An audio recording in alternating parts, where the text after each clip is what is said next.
4 जून को भारत की पहली फ्लेक्सिबल फ्यूल कार लॉन्च हुई। मारुति सुजुकी की यह गाड़ी बिना पेट्रोल के चलती है।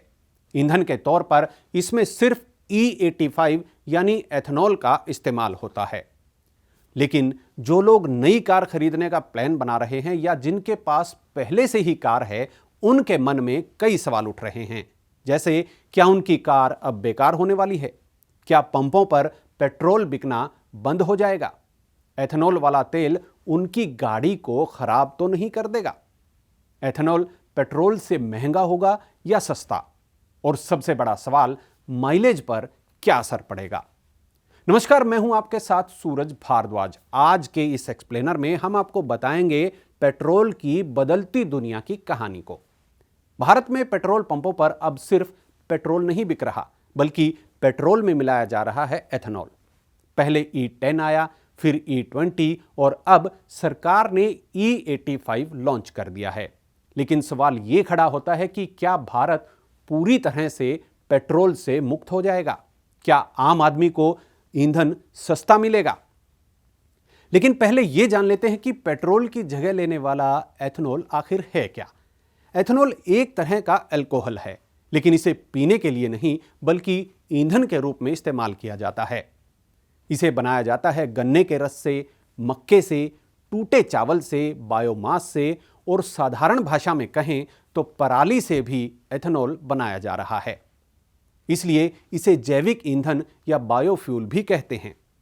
गन्ना, मक्का या अन्य फसलें प्रोसेस की जाती हैं।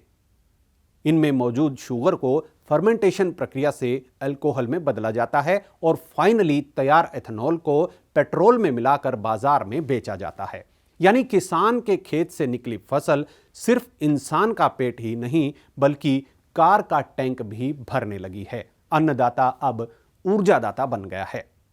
ई के बाद लिखा नंबर बताता है कि ईंधन में कितने प्रतिशत एथेनॉल है और कितने प्रतिशत पेट्रोल है।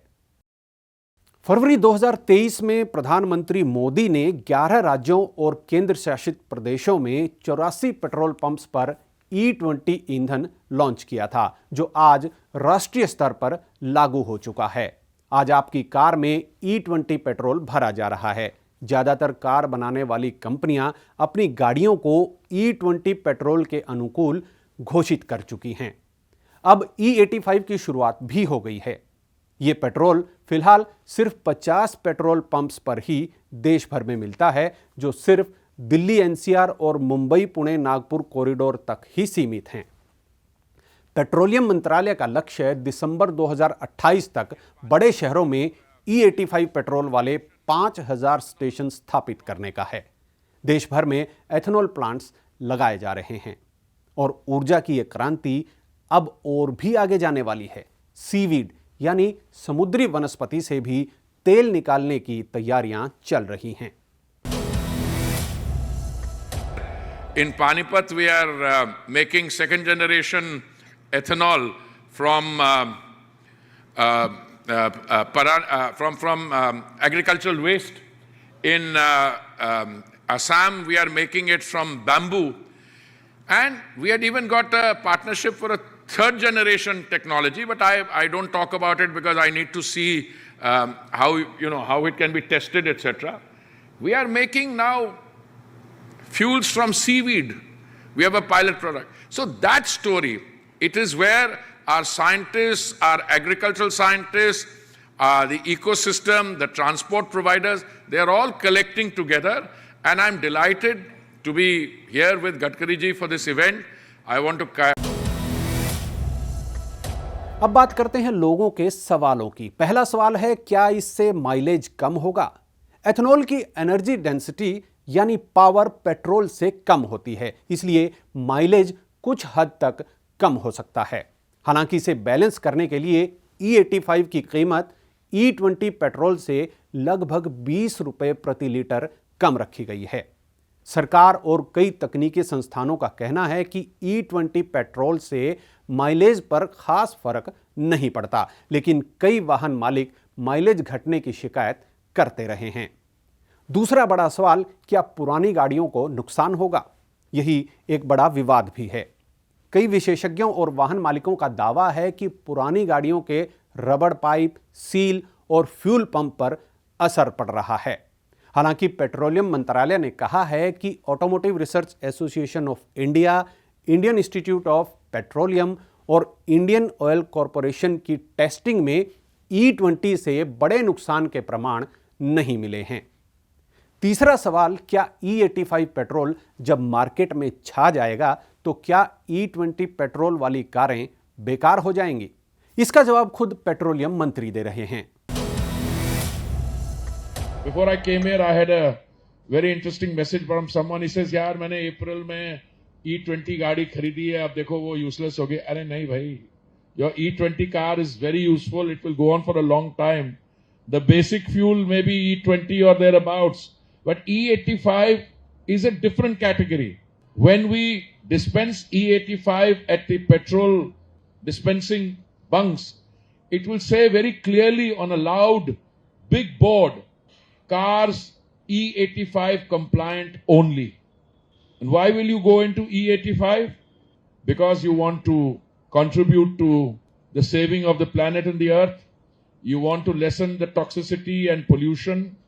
You want to contribute to the Urja Data becoming the Annadata. You want to save foreign exchange and a number of factors. Why would you buy an E85 vehicle? One is your inherent inner conviction that one should be moving from fossil fuels to green fuels. That can be one motivation. The other day when Sani ji and my other colleagues were launching the two-wheelers, one of the points which was very importantly made was that that two-wheeler vehicle was entirely indigenously produced. What does that mean? Not even 1% of the components were imported. And it's the largest selling brand in the world. So two of those models were made. So just imagine you have a vehicle which is entirely indigenously produced, and on top of that, you have a fuel that goes into it, which is also produced from local biomass. Bharat ethanol पर इतना जोर क्यों दे रहा है? सरकार के 4 बड़े मकसद हैं। पहला, तेल आयात कम करना, क्योंकि भारत अपनी जरूरत का लगभग 85% कच्चा तेल आयात करता है। दूसरा मकसद है किसानों की आमदनी बढ़ाना, क्योंकि एथेनॉल बनाने के लिए गन्ना, मक्का और अन्य फसलों की मांग बढ़ेगी। तीसरा मकसद प्रदूषण को कम करना है। भारत में 40% प्रदूषण सिर्फ गाड़ियों की वजह से होता है। एथेनॉल पेट्रोल के मुकाबले कम प्रदूषण करता है। और चौथा मकसद है ऊर्जा सुरक्षा और आत्मनिर्भरता। ये जो विशेष रूप से हमारा जो बायो CNG है, उसके बारे में भी उन्होंने 5 प्लांट शुरू किए हैं।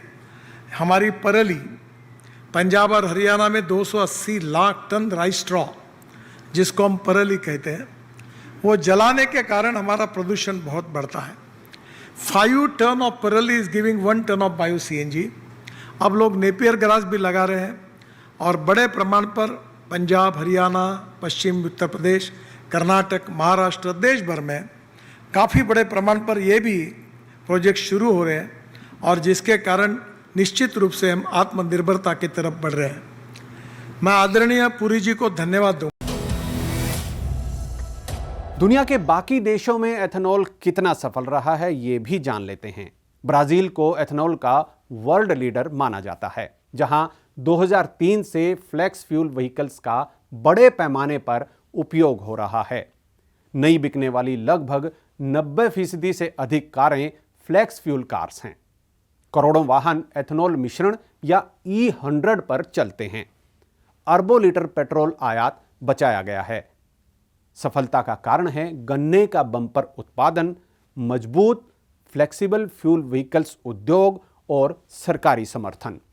ब्राजील के अलावा अमेरिका, कनाडा, स्वीडन, थाईलैंड और अर्जेंटीना जैसे देश भी एथेनॉल मिश्रण का प्रयोग कर रहे हैं, लेकिन ब्राजील सबसे सफल उदाहरण माना जाता है। अब बात करते हैं एथेनॉल की सबसे बड़ी चुनौतियों की। एथेनॉल में पावर कम है तो माइलेज की चिंता बड़ी चुनौती माना जा रहा है। दूसरी चुनौती पानी की खपत की है, क्योंकि गन्ना जैसी फसलें ज्यादा पानी मांगती हैं। खाद्य सुरक्षा को लेकर आलोचकों को चिंता है कि भोजन उगाने वाली जमीन पर अगर ईंधन उगाया गया तो खाद्य संकट खड़ा हो सकता है। पुरानी गाड़ियों की भी चिंता बनी हुई है, लेकिन अभी पुरानी गाड़ियां नहीं हटेंगी, क्योंकि पुरानी गाड़ी तभी हटेंगी जब नई गाड़ियां सड़कों पर आएंगी, जो कि आने वाले कुछ सालों तक संभव नहीं दिख रहा है। इंफ्रास्ट्रक्चर की बात करें तो देश भर में फ्लेक्सिबल फ्यूल व्हीकल्स और E85 पंप्स नेटवर्क अभी शुरुआती चरण में है। वाहन कंपनियां कह रही हैं कि पहले E85 पेट्रोल बनाइए, उसके पेट्रोल पंप्स लगाइए, तब जाकर के वो इससे चलने वाली गाड़ियां बनाएंगे। जबकि तेल कंपनियों का कहना है कि पहले गाड़ियां बनाएं, उसके बाद वो एथनॉल वाला पूरी तरह से एथनॉल का जो पेट्रोल है उसको बनाएंगे। वहीं दूसरी ओर एथनॉल उत्पादक कहते हैं कि पहले उनके एथनॉल की पूरी खरीद सुनिश्चित करें, तभी वो उत्पादन में निवेश करेंगे। और सबसे जरूरी बात आम आदमी की चिंता है, जो इस उधेड़बुन में है कि क्या पर्याप्त फ्लेक्सिबल फ्यूल व्हीकल्स उपलब्ध होंगे? क्या E85 पेट्रोल या ये कहें कि एथनॉल हर शहर में मिल जाएगा? और क्या सस्ता मिलने के बावजूद माइलेज घटने से वास्तविक बचत उनकी हो पाएगी? इन सभी सवालों का जवाब फिलहाल स्पष्ट नहीं है। क्या भारत पूरी तरह से एथनॉल पर चला जाएगा? यह भी एक बड़ा सवाल है। भारत में E100 यानी 100% एथनॉल लागू करने की कोई अंतिम तिथि या समय सीमा निर्धारित नहीं हुई है। फिलहाल देश E20 के चरण को पूरा कर रहा है और हाल ही में E85 जैसे उच्च एथनॉल मिश्रण लॉन्च किए हैं। सरकार की मौजूदा नीति E20 को मुख्यधारा ईंधन बनाए रखने की है। हाल ही के बयानों में पेट्रोलियम मंत्रालय ने संकेत दिया है कि E20 से आगे बढ़ने से पहले उसके प्रभावों का आकलन किया जा रहा है। वहीं E85 को फ्लेक्स फ्यूल इकोसिस्टम के रूप में विकसित किया जा रहा है। अभी तक E100 से चलने वाली सिर्फ 2 गाड़ियां ही लॉन्च हुई हैं। पहली तो मारुति सुजुकी की ये कार और दूसरा हीरो ने अपने 2 मोटरसाइकिल्स भी पूरी तरह से एथनॉल वाले ईंधन पर चलने वाले बनाए हैं। भारत का एथनॉल मिशन केवल ईंधन बदलने की कहानी नहीं है। ये किसानों, तेल आयात, पर्यावरण और ऊर्जा सुरक्षा से जुड़ा एक राष्ट्रीय अभियान है।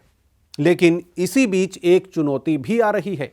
2018 में जारी की गई देश की बायोफ्यूल पॉलिसी पर सवाल उठने लगे हैं। एथनॉल प्लांट लगाने वाली कंपनियां आरोप लगा रही हैं कि उन्होंने भारी भरकम निवेश एथनॉल उत्पादन में लगाया, लेकिन अचानक पिछले साल ऑयल मार्केटिंग कंपनियों ने एथनॉल खरीदने का कोटा अचानक 50% तक घटा दिया, जिससे कई एथनॉल प्लांट पर संकट के बादल मंडरा रहे हैं। बहरहाल सरकार और एथनॉल उत्पादकों के बीच बहस चल रही है। एक और बात जिसका जिक्र करना जरूरी है, पेट्रोल का भविष्य तो एथनॉल से जुड़ता दिख रहा है, लेकिन डीजल का क्या? डीजल के लिए सरकार biodiesel, bio CNG, renewable diesel और ग्रीन हाइड्रोजन जैसे विकल्पों पर एक साथ दांव लगा रही है, क्योंकि डीजल में एथनॉल मिलाना तकनीकी रूप से कहीं अधिक चुनौतीपूर्ण है और अभी तक सफल भी नहीं हुआ है।